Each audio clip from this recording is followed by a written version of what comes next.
Hello, bonsoir, and welcome to the Get French Football News Show. I'm your host, Nathan Staples, and joining me, as always, is Eric Devine and Philippe Bargil. Before we have a look back on the past 7 days in French football, here's Eric with the major headlines. Thank you, Nathan. Lots of matches and news in France this week. Starting midweek, as Monaco saw their Champions League qualification hopes dented via Tuesday's scoreless draw against Montpellier, marking a second successive draw. In the Coupe de France semi-finals, a Zlatan Ibrahimovic hat-trick was more than enough to power PSG past Saint-Etienne 4-1 in their bid for an unprecedented quadruple, while Ligue 2 side Auxerre stunned Guingamp 1-0 despite finishing with 10 men. At the weekend, Monaco regained their scoring touch against Caen. Bernardo Silva had netted twice after Anthony Martial had made it 6-6 to win 3-0. Saturday brought the Coupe de la Ligue final in Paris, and PSG again managed to score 4 times, winning 4-0 with braces either side of halftime from Ibrahimovic and substitute Edinson Cavani. Sunday's early match saw a superb Franck Tabanou free kick be the difference as Saint-Etienne kept up the pressure on Marseille and Monaco with a gritty 1-0 win in Ligue 1.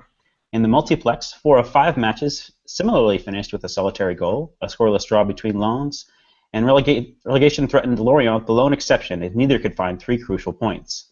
Lille won at the Parc des Sports thanks to a late Sofiane Boufal penalty, while Rennes all but guaranteed their safety thanks to a superb Ola Toivonen finish, the big Swedes' first in 6 matches. Nice likewise won at Rennes, spoiling the new manager Olivier Guégan's debut thanks to an early goal from Saïd Benrahma. Toulouse, though, with the day's big winners as an Oscar Trejo strike in first-half injury time, was enough to see Le TFC draw level on points with Lorient and Reims. In the weekend's Grand Choc, Marseille saw the return of Nicolas Nkoulou to the side after more than 3 months' absence, but would feel aggrieved to have 2 strong shouts for penalties turned down to either side of halftime as host Bordeaux came out winners thanks to Cedric Yambere's first-ever league-on goal. In injury news, Morgan Sanson has injured his right knee against Toulouse, and according to manager Roland Courbis, it is undoubtedly serious, and the youngster looks to miss up to 6 months. Well, match winner Franck Tabanou was forced off after a clash of heads with teammate Laurent Perrin at the stade Geoffroy Guichard. He was back on the bench later in the match and should be fit for this weekend's Rhone Derby with Lyon. And while Monaco did well to see off Caen and claim 3rd place with just 6 matches to play, their victory was marred by the departure of versatile midfielder Jeremy Toulalan due to a suspected hamstring problem, leaving the former Lyon man a doubt for this weekend's Champions League encounter with Juventus. For PSG, things looked brighter as Lucas Moura made his first appearance in nearly 2 months, coming on late in the Coupe de la Ligue final. Well, Thiago Motta may indeed pass fit for this side's midweek clash with Barcelona, while David Luiz is now in the frame for the second leg. The week's biggest news story, however, Marseille attacking midfielder Dimitri Payet was handed a 2-match ban for swearing at the referee's locker room following his club's scoreless draw with Lyon, while Zlatan Ibrahimovic has received a 4-match domestic ban for his outburst following PSG's Week 29 loss at Bordeaux. Both players' clubs have banned interaction with any Canal Plus press as a result, as the news agency's cameras were responsible for catching their actions. That's all the news for now. Back to you, Nathan. Thank you, Eric, and as always, for all your latest French football news, check out our website and our Twitter in the description. Now, let's start off this week with that Coupe de la Ligue final as Paris Saint-Germain earned their first trophy of the season by beating Bastia 4-0 with doubles from Zlatan Ibrahimovic and Edinson Cavani. But the real talking point happened after just 20 minutes as Sebastian Squillaci was sent off for a foul on Ezequiel Lavezzi. Philip, was that a real game changer? Yes, hello, Nathan. The event that happened after 20 minutes was Sebastian Squillaci fouling Ezequiel Lavezzi. Well, first of all, there's 2 really big opinions on whether or not it was a penalty. In those kinds of situations, Squillaci cannot really touch Lavezzi as he is running really, really fast and with the ball at his feet, even though we don't really know if he's going to be clean on goal, as both players are in the penalty area. So it was not a very smart challenge by Squillaci. As a game changer, I don't think so. We saw later in the game when PSG were 2-0 up, maybe getting a bit complacent, which they have done at times, and Bastia actually had a bit of the ball. They stuck to their plan using a 4-4-1 with a player with Schillaci being sent off, and they had some chances. And actually, Bastia had a back heel flick cleared off the line before Cavani's third goal. So game changer, I would say. No. The other major talking point was, of course, whether if it was a red or a yellow card. So, of course, you would for the interest of the game, you would give a yellow card. So even though Bastia would be 1-0 down with a penalty, they would still be in the game. They would still have 11 men. So the referee was quite criticised for giving a red card. But aside from that, it was actually a very enjoyable game.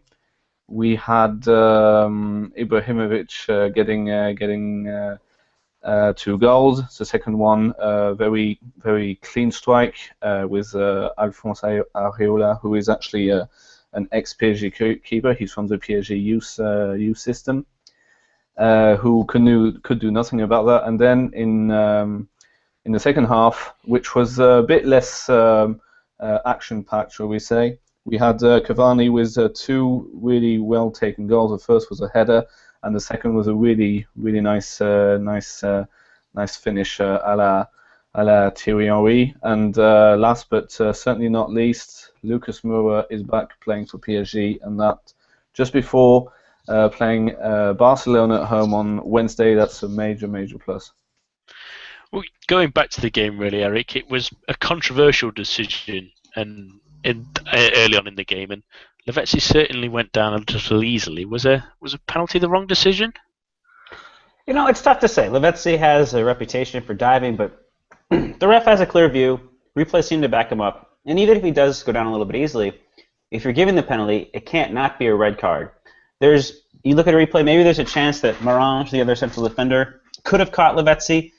Not likely, though. Tough call, but I really have to think that a red card is the right decision in the end. And the referee is right on top of the play, and the replays back him up. In the end, PSG obviously won, and it could be potentially the first of many. Philippe, is this a start of a potential domestic treble? I would say the Coupe de France is a given. We saw Auxerre beat Guingamp in the semi-finals of the Coupe de France. Auxerre, who are historically a Ligue 1 side, but got relegated a couple of seasons back. They're in the finals. Clubs are actually very much used to being in the final of the Coupe de France. Very much chosen their competition when it comes to Coupe de France or Coupe de la Ligue. So they're Coupe de France. So it's not their first final, but I think PSG will take it with no real troubles. The league will be a bit tougher, of course, but the run-in, so the fixtures of PSG are not very hard and not very difficult, and I think they'll be able to keep the momentum. We also have the fact that Ibrahimovic will be suspended for 4 games, so which means that he will be nice and fresh for the last games of the season. So it could actually be probably not a blessing in disguise, but he will be able to come back with less games to play. So I think the Coupe de France and the league will be won, and the treble will be obtained. Well, there's a few barriers left before they capture all 3 titles in France. How much of a chance do you give them of pulling it off, Eric? I think the Coupe de France final against Auxerre, that's all but a given. This is a Ligue 2 side, and by the time the final rolls around at the end of May, injuries and suspensions will have cleared themselves up. They'll have a full fit 11. The league's still tough, though. I think that there are a few matches that PSG have left that could be tricky. You have Lille coming to Paris. They're always tough to break down defensively. And they also have trips to Nantes and Montpellier, who have shown themselves to be dangerous teams on their day this season. Having Moura back will help in terms of squad balance, absolutely. But a lack of Ibra and the Champions League being a distraction, I could see this going either way at the moment. I could see either team, both have 7 matches left. I could see either team winning all 7 of their matches. Lyon's only really tough match is the Rhone Derby. And if they could win that, either one of them could finish the season on a win streak. I think I might just give PSG the edge, though, in the end, just because they have the experience of having done this before, both in France and the experience that players like a Thiago Motta or Ibrahimovic have of winning titles in other leagues around Europe. So down to PSG's experience, I'll give them the edge for the time being. So yes, I agree. A treble is in the cards. Well, it's going to be an interesting end to the season anyway, and to still be involved in the Champions League will certainly keep them occupied. Moving on to things off the field this week, as we spoke about earlier, Zlatan Ibrahimovic and Dimitri Payet were banned for 4 and 2 games respectively for abusive language against a referee last month. After the LFP announced the decisions, Ibrahimovic said, and I quote, "The whole situation is a farce, ridiculous and unprofessional. A disgrace to football. I would have been happier if they had suspended me for the rest of the season so I could have gone on holiday already."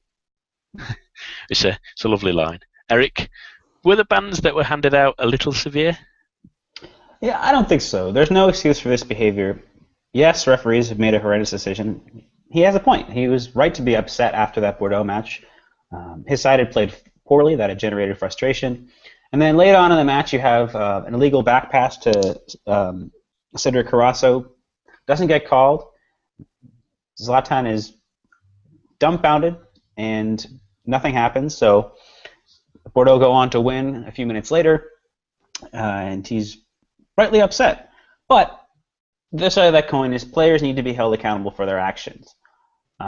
Whether they like it or not, they're public figures, and to not only insult the referee or complain about the refereeing, but to say that what he did, France is a insert expletive here country, is poor form from Ibra, and there's really no excuse for it. He's come out and said, "Oh, that's not quite what he meant." I don't buy it. If you listen to his interviews in English, it's what he prefers to speak to the media by and large. His English is fine. He knows what he's saying, and he's lamenting the quality of the referees, but to take it beyond that's totally unprofessional. The differing length of the bans makes sense to me given what was said. Ibrahimovic's comments are a little bit more stringent than Payet's, and I think that if you watch the video of both incidents, Payet appears to be acting a little bit more impetuously, out of anger, a little bit more rashly. The bottom line is players are paid well enough. They've got enough experience in the media. Neither one of these are young players. Payet is 27. Ibrahimovic is 33, 34. They have experience dealing with this at a high level. TV cameras around are in the that TV cameras are around in the tunnel after a match. Keep these out behind closed doors. You won't have any problems. You've only yourself to blame. Bans are more than fair. Philip, I know it's really frowned upon to really blame the referees in such a way. Are the bans really that fair? It's a couple of games. Yeah, I think they are. I mean, like Eric said quite rightly, Ibrahimovic is six odd years older than Payet and is much more experienced. He's won titles in Serie A, in La Liga, where he got probably not abused, but at least was a bit provoked by the opposition players, and maybe the referee didn't give everything that he wanted because, well, let's face it, he has been a world-class player for a long time. But you can't just say that that type of comments, especially in front of the cameras. I mean, if he didn't see the cameras, if he was so angered, I think we could have told. Sorry. Just a second, Philip. You could carry on now. We lost you for a moment there. If you'd like to carry on, sorry. Oh, sorry. And he just completely lost it and in front of the camera, so the whole country was able to see and hear as a proof what he said, and that's just unacceptable from a player that has so much experience. I think the bans are fair. You can't just go around and do that, and it is fair on Payet as well. It's like for Payet, it's like harsh red card, really, 2 games. So not too severe for me. Well, this promises to really rumble on and on. In the aftermath of this, PSG and Marseille are boycotting Canal Plus until the end of the season, after the footage from the television channel was used by the league to suspend the pair. Eric, are they justified to stop talking to the channel? I mean, absolutely not. It's ludicrous. It's total circumstance on Canal Plus's part. Doesn't mean the behavior is any less poor. What if it had been another media outlet or someone on a mobile phone? I'm not sure what they're trying to prove. I see how they're making a statement to perhaps shed some light on the bans being unfair, but what's the implication here? That cameras should be off in the tunnel? That this is a private area? Eric as well. There we are. Sorry, I mean, what is the implication here on the parts of Marseille and PSG? That there shouldn't be cameras in the tunnel? That this is a private area? No, that's what the locker room's for. That's why there's a mix zone. That's why there's a tunnel. To have a behind-the-scenes view that it's the media's job to bring us into. And again, as I said earlier, these are 2 players with tons of experience, both in Ligue 1 and internationally. They know the drill. They know, despite their frustrations, rightly so again, when they may be on camera, and they should know when to keep their mouth shut. Don't blame the media for doing their job. Well, Canal Plus are getting the squeeze for what seems like very little. How big of a loss is it for the French sports channel, Philip? It's a big blow. It's a massive blow for Canal Plus. Canal Plus was basically the only media who had the TV rights for the whole of Ligue 1 for many years, until beIN Sport, an Al Jazeera company that came in the same year that PSG was bought by the Qataris. And right now, Ligue 1 is split between beIN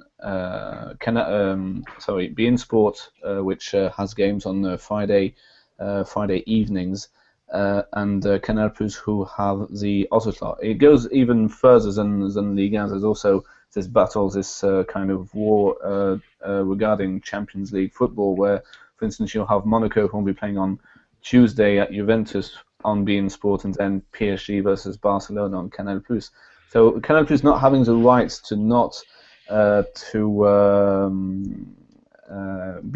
being boycotted. Canal Plus being boycotted is a massive blow for them. And like Eric said, I mean, this is why Canal Plus paid so much money to have the TV rights. I mean, they had a right to be in that tunnel at the Haillon, which is between the Bordeaux's pitch and Bordeaux's locker room, and Ibrahimovic should have seen that. And I'm not sure what is both clubs' stand on this matter. I'm really not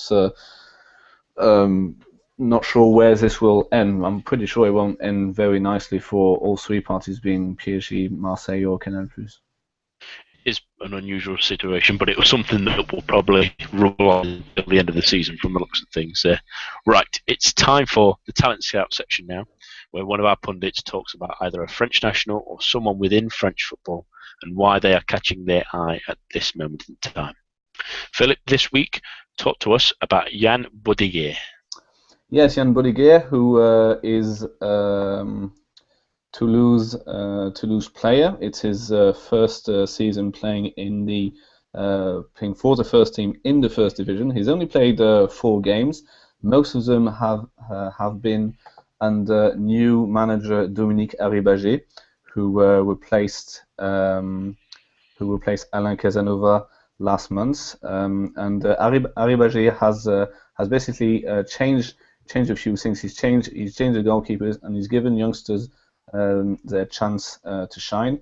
And Bodiguet has taken that chance. He has played in the derby, some kind of derby. I know it's quite a long distance between Toulouse and Bordeaux, but that's how they call it down here. He played in the derby against Bordeaux, which Toulouse won 1-0, and again yesterday against Montpellier.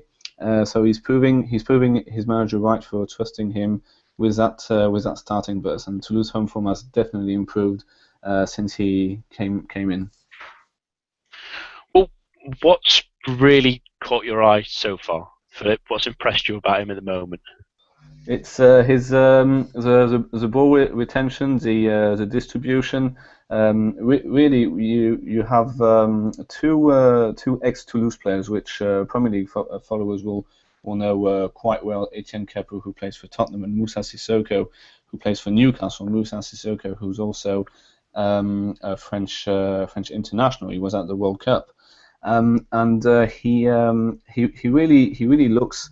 A bit like both of them. On Capoue's side, he stays as a defense shielder. Sorry, but when he does have the ball, the distribution and how he takes play from a defensive position to an attacking position is really extremely reminiscent of Moussa Sissoko. So, what level do you think he can get to in the game? Well, I think both he'll want to get to the level of the two players I mentioned. So being a really good box to box midfielder and sometimes playing defensive midfielder. So being an established player for Liga, that will take a while, but he does have time on his side. And possibly the French national team, but I would give that at least a solid 5 years. Well, thank you, Philip. And remember, we'd love to hear from you, so tweet us at the GFFN Show or use the hashtag GFFN Show. Earlier this week, Stade de Reims sacked their manager Jean-Luc Vasseur after just 9 months in charge. He leaves the club hovering just above the drop zone in 17th. Was his sacking inevitable in the end, Philip?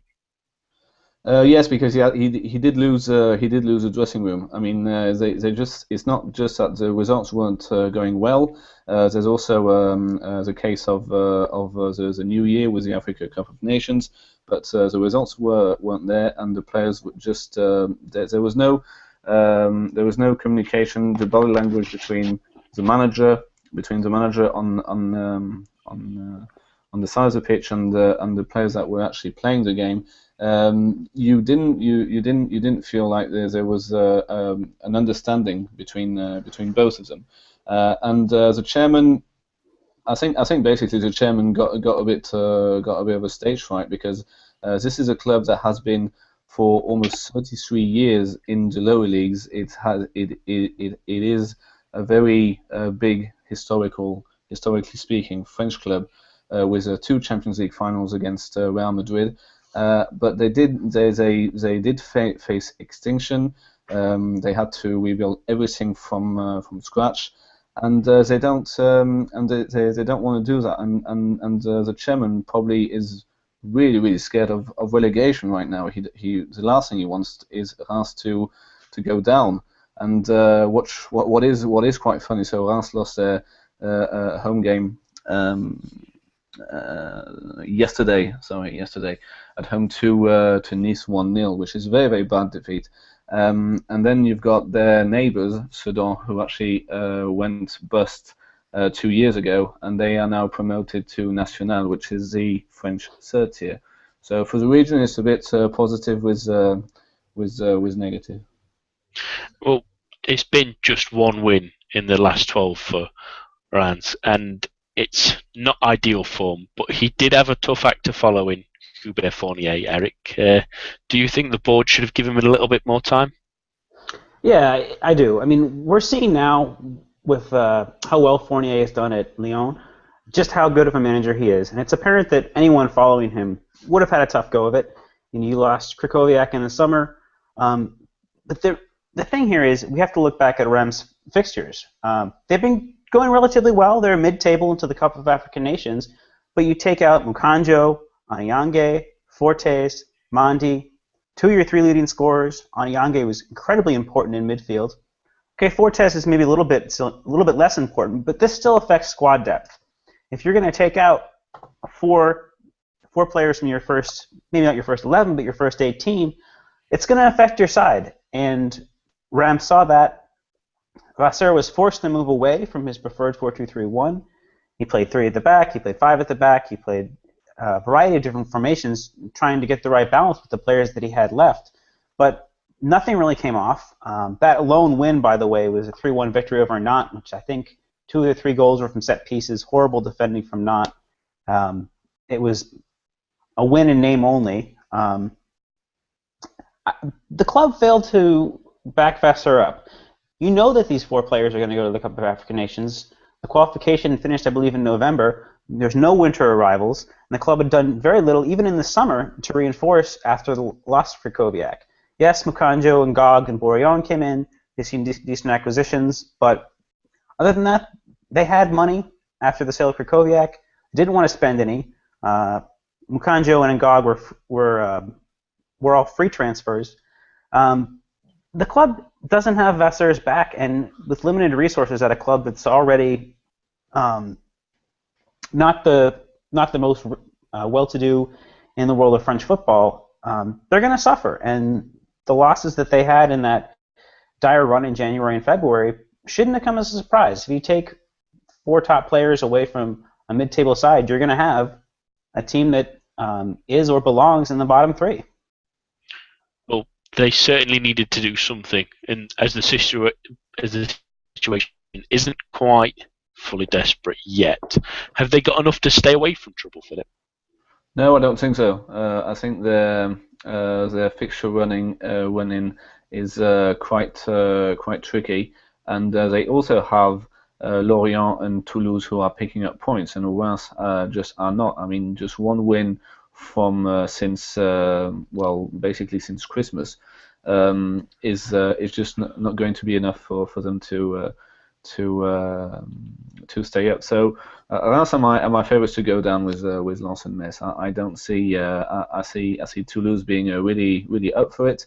But it didn't look. There's a change in management. Maybe the timing was okay, but I personally would have replaced Vasseur, who is not a very experienced manager. I mean, this was his first season managing in Ligue 1, and he did follow up Hubert Fournier, who is doing a fantastic job at Lyon. I mean, he's still in the hunt for the title with a couple of games to go, and with nowhere near the same amount of funds as the likes of PSG. So following on Hubert Fournier was always going to be difficult. And what did Jean-Pierre Caillot? Jean-Pierre Caillot is the Reims chairman.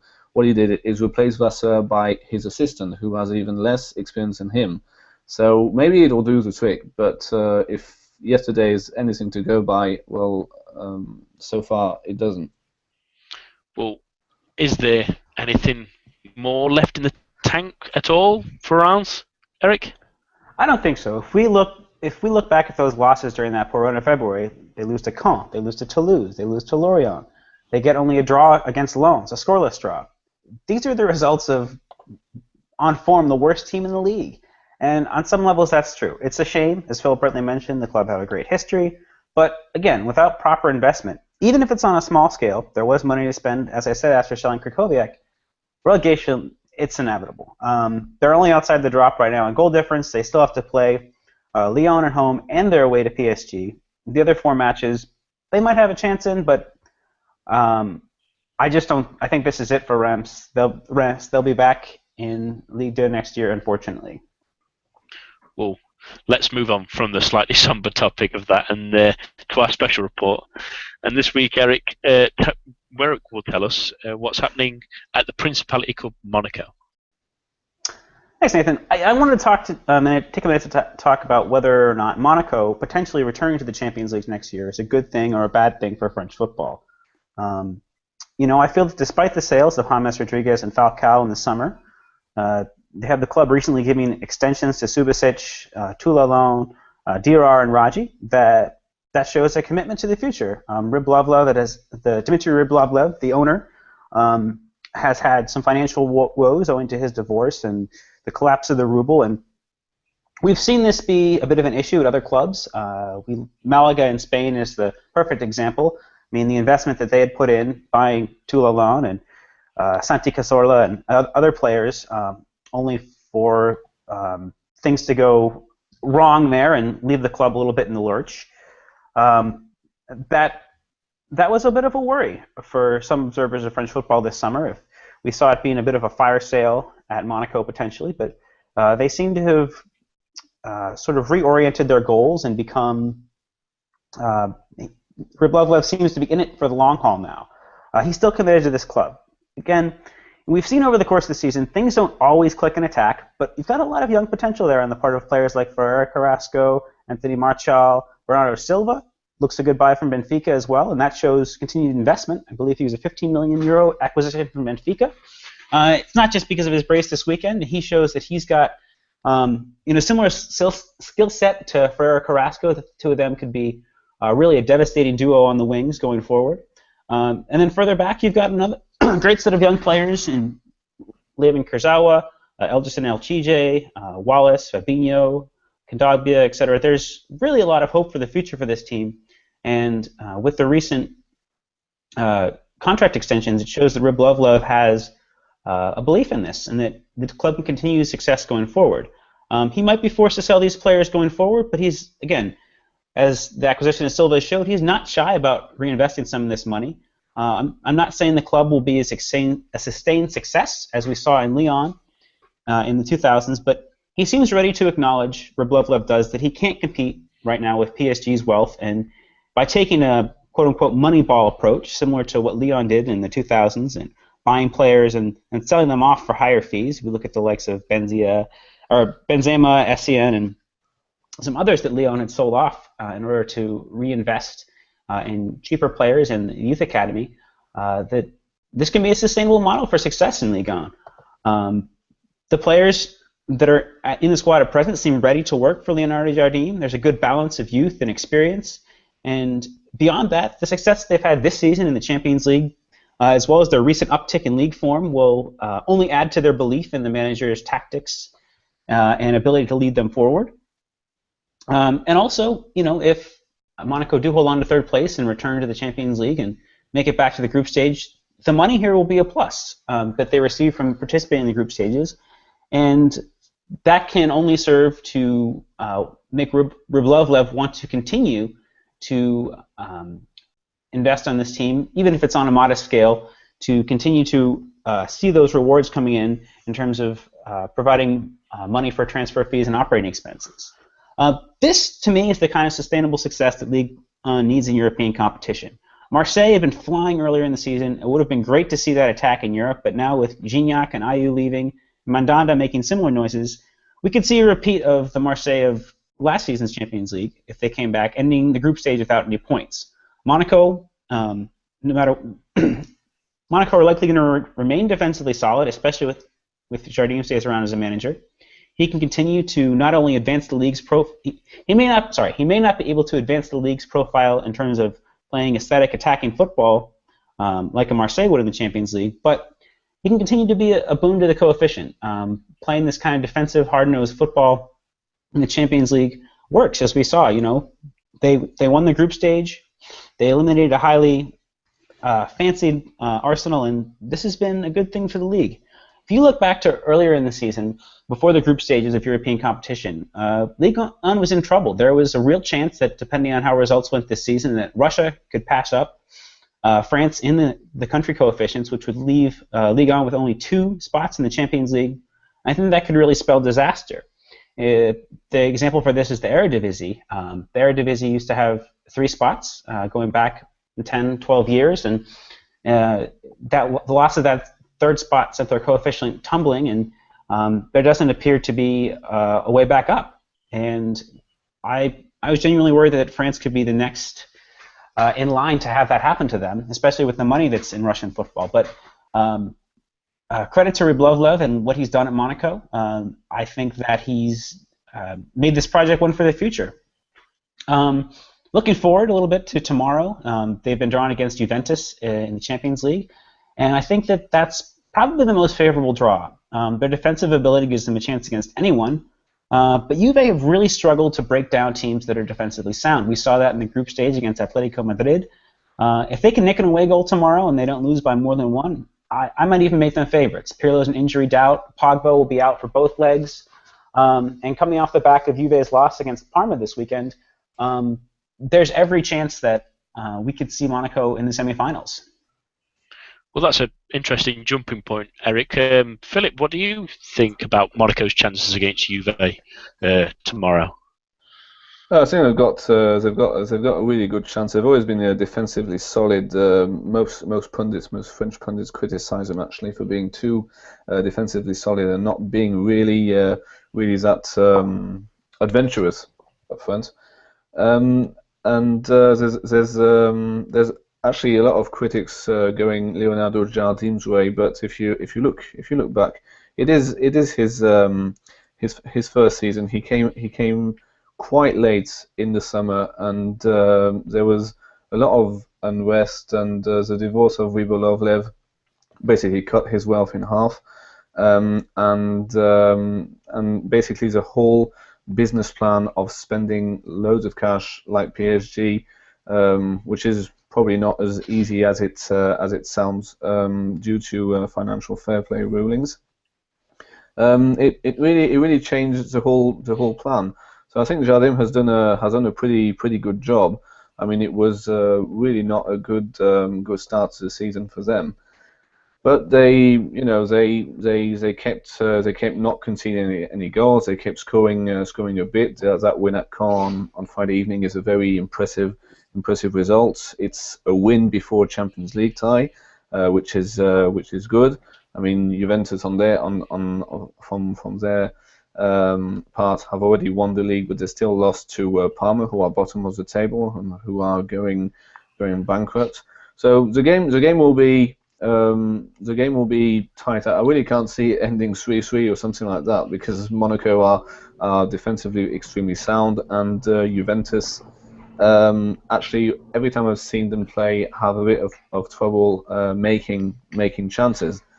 So I'm thinking something like 1-0 to either side. But just to go back, to go back to the coefficient, and I think Eric raised a really good point between Monaco and Marseille. I think you've got PSG and Lyon are going to end up in the Champions League. I think they're going to qualify directly, and then you have who finishes third, who has to go via a playoff.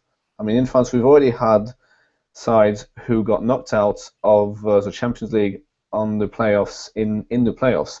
So we had Lille this season against Porto, and very easily. I mean, Porto didn't really have to play particularly well. Lille were just not good at all in both games, and you had Lyon getting knocked out by Real Sociedad. So first we have to ask ourselves the questions: who's going to win that playoff as it stands?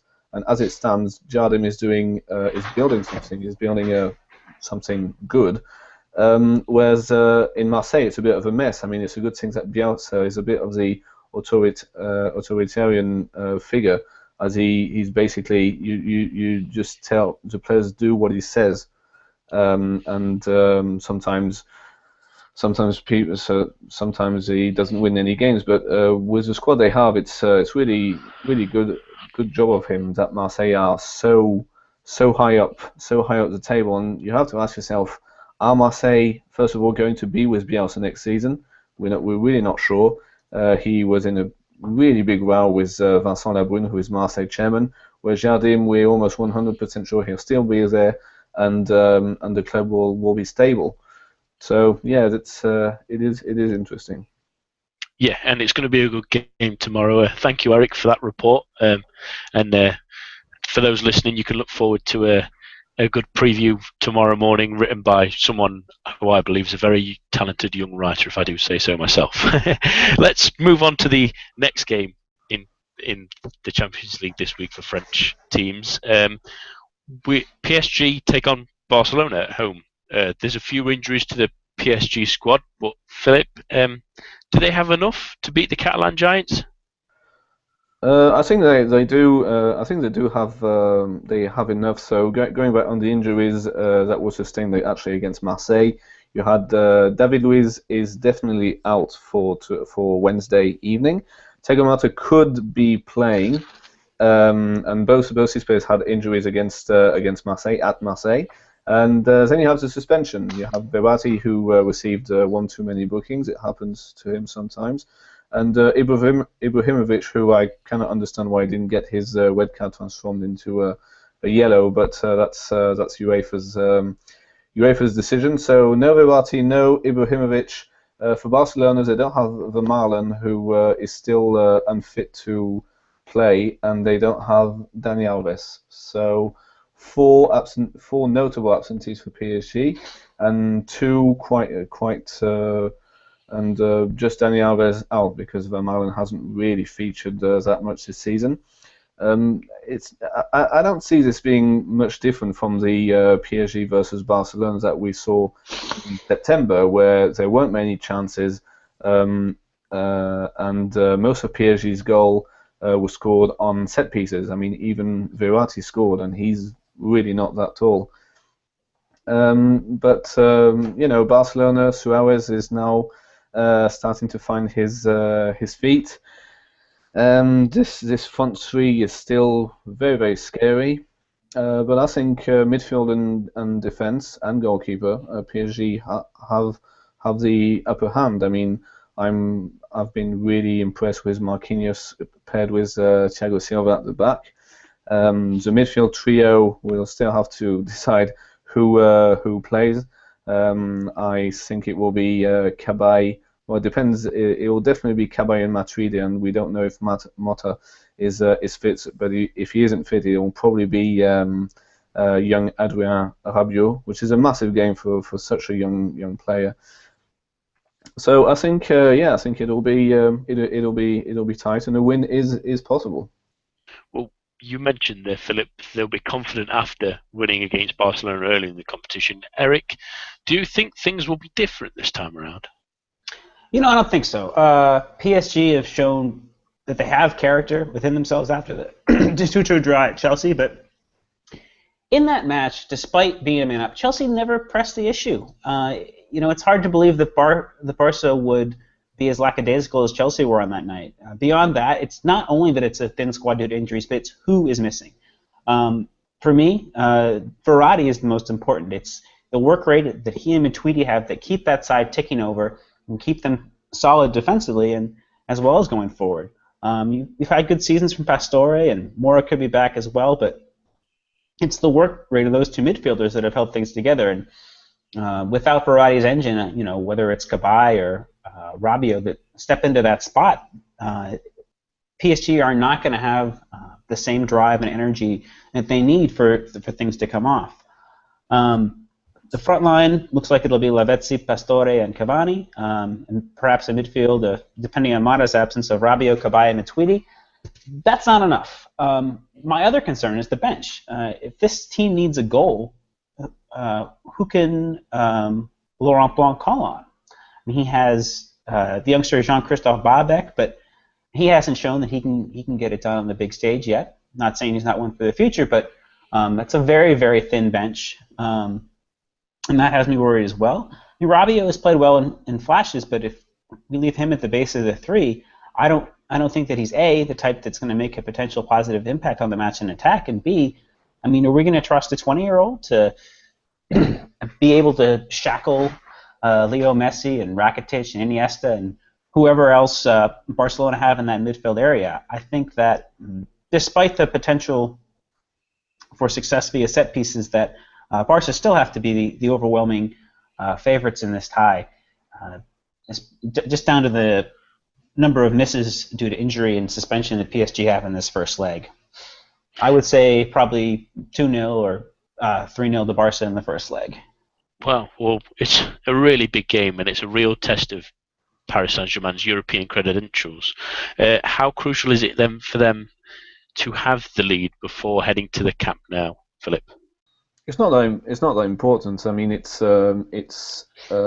saw at Chelsea they drew 1-1 against Chelsea, and the goal scored by Cavani. There were not many chances, but the character gained, the force of character gained from those two headers at Stamford Bridge, is really going to be absolutely massive. I mean, the confidence will be maybe doubled by the players, especially on the corners. And hopefully you have David Luiz return for the second leg. Actually, I don't know. I think he's already out of this as well. But they just have this sort of character, and especially since on Wednesday they'll be missing Ibrahimovic, Verratti, and maybe Thiago Motta.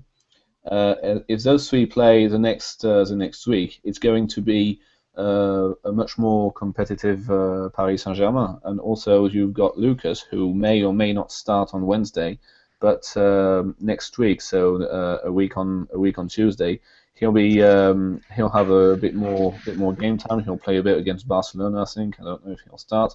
He'll play in the league this weekend, and he'll definitely play in the return. And he was probably with Pastore PSG's player of the season before he got injured. So the second leg is by no means a foregone conclusion.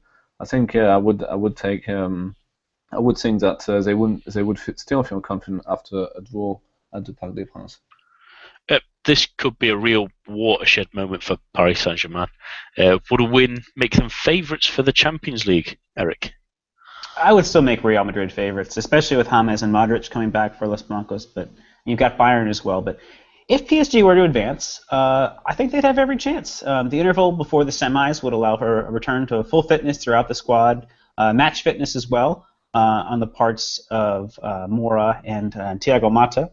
You'd have and David Luiz as well. You'd have a really fearsome team with the first choice 11. I wouldn't count them out against anyone, especially with Ribéry and Robin still doubts for Bayern. So if PSG were to advance, I would stop short of making them favorites for the Champions League, but I would give them at least a 50-50 chance against any of the other teams left in the competition. Well, I think there'll be a competitive team until the end, and we'll see how Wednesday turns out. Now, it's time for the section where everyone has an opinion. It's heroes and villains time. Each week, Philip and Eric choose a hero and a villain from the week of French football and explain their choices. Eric, I'll come to you first. Who makes your list this week?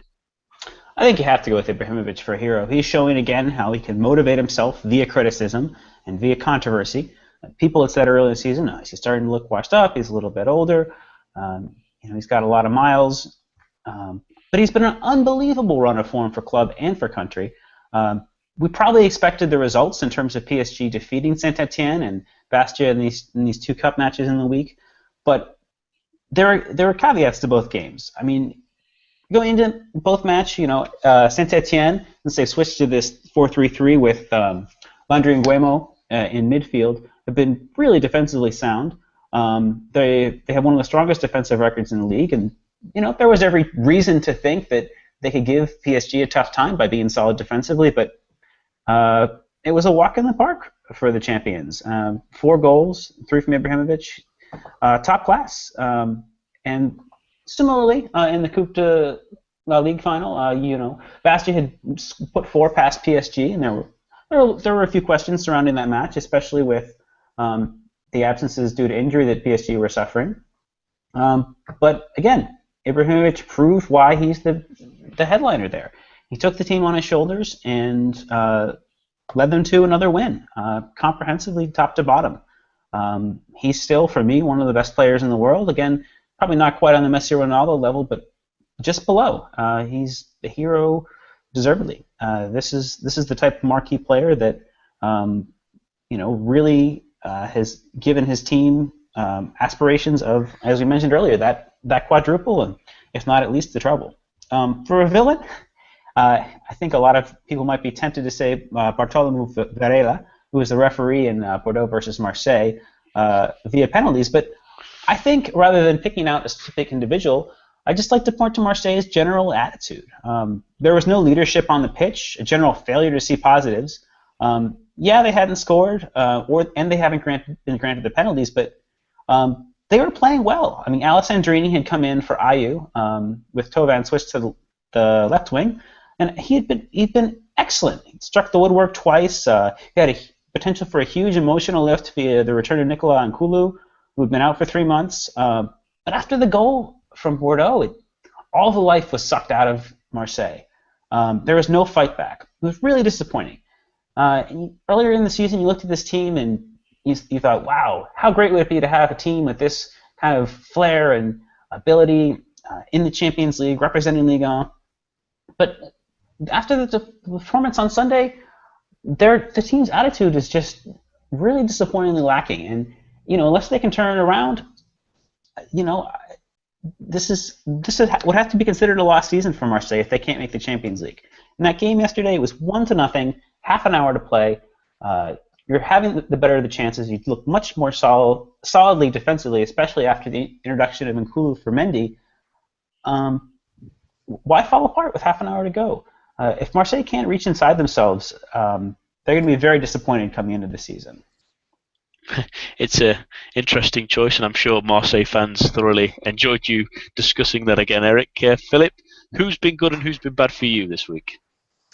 My hero for this week is Auxerre attacking midfielder Frédéric Samaritano, who scored the winning goal for Auxerre against Guingamp on, was it Tuesday evening or Wednesday evening? Very well taken goal, controlling in the area, very quick turn and a great strike. The only goal of the game, Auxerre qualified even though they were down to 10 men. And for Samaritano, who's very much a Valbuena type of guy, very small, very short, sorry, very quick, very technically good. And yeah, I'm quite surprised he's still playing in Ligue 2 actually, because Auxerre have been relegated for 2 seasons now at the end of this one, although this cup win might give them a boost to get promoted because they're only a few points behind third spot. So yeah, definitely Frédéric Samaritano for me this week. And as for villain, I'll go with Eric. Not really pinpointing an individual, but more a group of people. For me, the villains would be the Bastia fans just before the Coupe de la Ligue final against Paris Saint-Germain. Who made some trouble in and around Paris we don't really know why.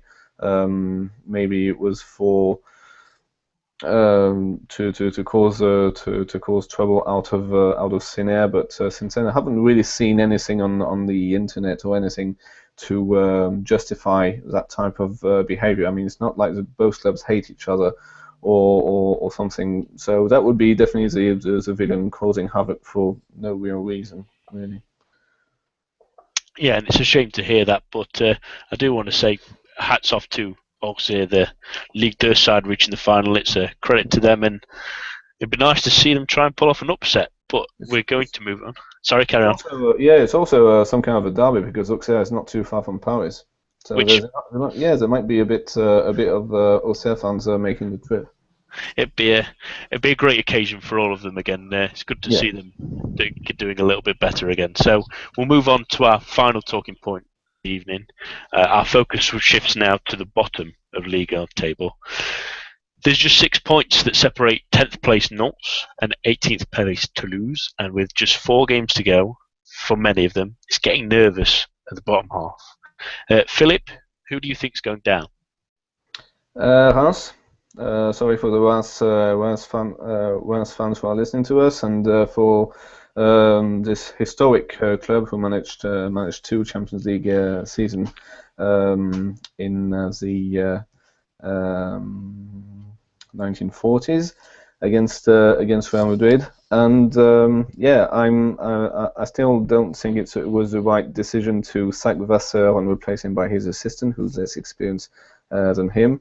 You could compare this situation to Toulouse, who sacked Alain Casanova by who actually it was Casanova who resigned, and it was replaced by Dominique Arribagé, who and this is really not the same thing. Arribagé is a very respected player, extremely experienced player who's played only for two clubs, and the players have responded very well. I mean, aside from this 3-2 loss at Metz, which is really not a good result at all. But the players responded well for Toulouse. I think they've got a lot of fight in them. Reims, you just feel that since the turn of the year, it has a bit gone, as Eric pointed out. You've got 4 players who went to the African Cup of Nations, and they haven't really performed since then. And the chairman's decision really, probably not of sacking Vasseur but replacing him by his assistant, smacks a bit of a panicky decision. The other candidates also, I think, are quite strong. You never get these type. I've analysed the bottom half of the table, and you never get these sides who lose 5-6 games in a row, or at least who go a very, very long time without winning. When you have Caen had an amazing run of wins and basically undefeated run at the start of 2015. They even won at Marseille, which was an extremely spirited performance.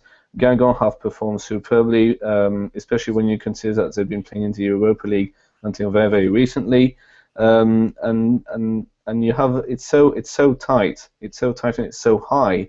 When you compare the amount of points, I mean, Toulouse are on 35 points, and their third bottom, actually, Toulouse, Lorient, and Reims are on 35 points. Sometimes this amount of points is enough to stay up, and we still have 6 games to go. So whoever goes down, I think will be unlucky either way, and I'm assuming that the Metz and Lens are down. Is going to be unlucky because whoever goes down is going to manage at least 40 points, and usually when you get relegated with 40 points, it means that the league is extremely competitive and that nobody wants to go down. So I'm still with us. And for you, Eric, who do you feel will fall through the trapdoor? It has to be Reims for me as well.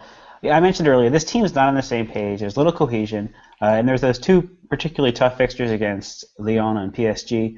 There's only one Ligue 1 win in the calendar year, and that was against a Nantes side who were asleep on set pieces. There's nothing to hope for here, unfortunately. And the other teams that are down there have shown enough fight and spirit, as Philip rightly mentioned. Well, we'll stop bashing on Reims a little bit, and it also seems quite likely that Lens and Metz are doomed as well. But let's go for a bit of a positive spin. Out of the remaining bottom 6, from Guingamp to Toulouse, that are separated by about 4 points, who do you feel has the best chance of having that good late surge that keeps them well clear, Philip? I think I'm going to go with Bastia. They had the Coupe de la Ligue final, and then they can all focus on the league, and they have enough. I mean, they started the league horribly with Claude Makelele, but since the change of management, they've always, like I said before, they're one of those sides who just keep getting a win every couple of games, and which won't be enough. They're already on 37 and on 37 points, and they have a game in hand. So I think they'll pull through and manage mathematical safety with a few games to spare. And the same question to you, Eric. Who do you think will make that late run and save themselves? I think you have to look at Toulouse. I mean, they have a favourable fixture list. They still have Lorient, Nantes, Lille, and Guingamp all to play. There's going to be little motivation for these teams. I would argue that those, besides Lorient, those other 3 are still all safe. There's going to be little motivation for them. And lest we forget, Toulouse have that player in Vincent Ben Yedder who can really be a game changer. That's something that a lot of these other clubs down near the bottom lack. There's not a go-to player that they can call upon, especially in the case of their relegation rivals. Well, it's going to be a close run thing until the final day of the season. That's for certain. And it will certainly be the entertainment for the rest of us. That's all from us this week. My thanks to Philip and Eric. Join us next week for another episode of the Get French Football News Show. Good night.